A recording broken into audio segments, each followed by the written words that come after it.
ये देश हर सिख के लिए गर्व करता है। देश के लिए क्या कुछ नहीं किया इन्होंने, उनका जितना हम आदर करें उतना कम है। गुरुओं की महान परंपरा को, और मेरा भाग्य रहा है मुझे पंजाब की रोटी खाने का अवसर मिला है। मैं जिंदगी में बहुत महत्वपूर्ण वर्ष पंजाब में बिताए हैं, इसलिए मुझे मालूम है। और इसलिए जो भाषा उनके लिए कुछ लोग बोलते हैं, उनको गुमराह करने के जो लोग प्रयास करते हैं, इससे कभी देश का भला नहीं होगा। और इसलिए हमें इन दिशा में चिंता करने की आवश्यकता है।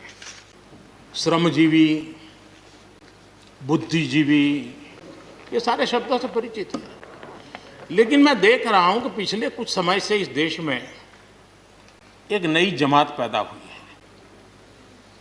एक नई बिरादरी सामने आई है, और वो है आंदोलनजीवी। ये जमात आप देखोगे, वकीलों का आंदोलन है वो ना वहां नजर आएंगे, स्टूडेंट का आंदोलन है वो वहां नजर आएंगे, मजदूर का आंदोलन है वो वहां नजर आएंगे, कभी पर्दे के पीछे कभी पर्दे के आगे। एक पूरी टोली है जी जो आंदोलनजीवी है। वो आंदोलन के बिना जी नहीं सकते हैं और आंदोलन से जीने के लिए रास्ते खोजते रहते हैं। हमें ऐसे लोगों को पहचानना होगा कि वो जो सब जगह पे पहुंच करके और बड़ा आइडियोलॉजिकल स्टैंड दे देते हैं, गुमराह कर देते हैं, नए नए तरीके बता देते हैं। देश आंदोलनजीवी लोगों से बचे, इसके लिए हम सबको, और ये उनकी ताकत है। उनका क्या है, खुद खड़ा नहीं कर सकते चीजें, किसी की चल रही तो जाके बैठ जाते हैं, वो अपना जो जितने दिन चले चल जाता है उनका। ऐसे लोगों को पहचानने की बहुत आवश्यकता है। ये सारे आंदोलनजीवी परजीवी होते हैं।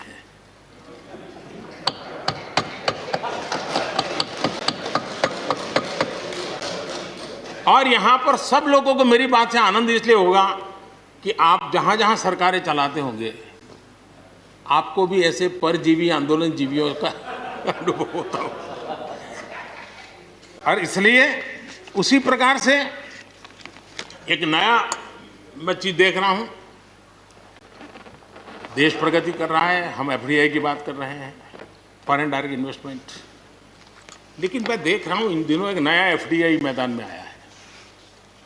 ये नए एफडीआई से देश को बचाना है जी। एफडीआई चाहिए, फॉरेन डायरेक्ट इन्वेस्टमेंट, लेकिन ये जो नया एफडीआई आज नजर का आ रहा है, ये नए एफडीआई से जरूर बचना होगा। और ये नया एफडीआई है foreign destructive ideology, foreign destructive ideology. और इसलिए इस एफडीआई से देश को बचाने के लिए हमने और जागरूक रहने की जरूरत है। आदरणीय सभापति जी, रिकॉर्ड उत्पादन के बावजूद भी हमारे कृषि क्षेत्र में समस्याएं हैं। कोई ये तो मना नहीं कर सकता है समस्याएं नहीं है, लेकिन समस्याओं का समाधान हम सबको मिलकर के करना होगा। और मैं मानता हूं कि अब समय ज्यादा इंतजार नहीं करेगा। हमारे राम गोपाल जी ने बहुत ही अच्छी बात कही कि उन्होंने कहा कि कोरोना लॉकडाउन में भी हमारे किसानों ने रिकॉर्ड उत्पादन किया। सरकार ने भी बीज, खाद, सारी चीजें कोरोना काल में भी पहुंचाने में कोई कमी नहीं होने दी, कोई संकट नहीं आने दिया, और उसका सामूहिक परिणाम मिला कि देश के पास यह भंडार भरा रहा। उपज की रिकॉर्ड खरीदी भी इस कोरोना काल में ही हुई। तो मैं समझता हूं कि हमने नए नए उपाय खोज करके आगे बढ़ना होगा। और जैसा मैंने कहा,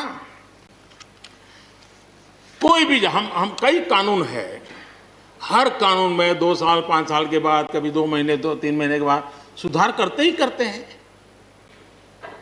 हम कोई स्टैटिक अवस्था में जीने वाले लोग थोड़े हैं जी। जब अच्छे सुझाव आते हैं तो अच्छे सुधार भी आते हैं, और सरकार भी अच्छे सुझावों को, और सिर्फ हमारी नहीं, हर सरकार ने अच्छे सुझावों को स्वीकार किया। यही तो लोकतंत्र की परंपरा है।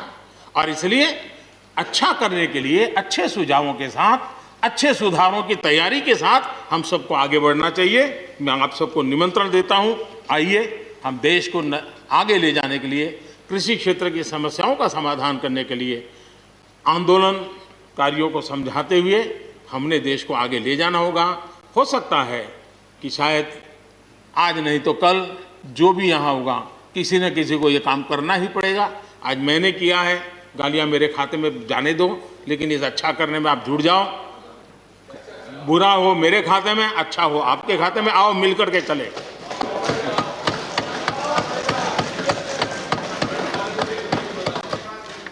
और मैं लगातार, हमारे कृषि मंत्री जी लगातार किसानों से बातचीत कर रहे हैं, लगातार मीटिंगें हो रही हैं और अभी तक कोई तनाव पैदा नहीं हुआ है।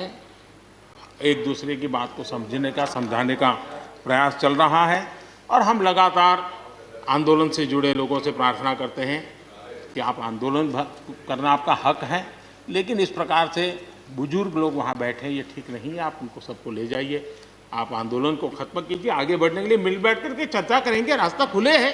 ये सब हमने कहा है, मैं आज भी इस सदन से माध्यम से भी निमंत्रण देता हूँ। आदरणीय सभापति जी, ये बात निश्चित है, हमारी खेती को खुशहाल बनाने के लिए फैसले लेने का ये समय है। इस समय को हमने गंवा नहीं देना चाहिए। हमें आगे बढ़ना चाहिए, देश को पीछे नहीं ले जाना चाहिए।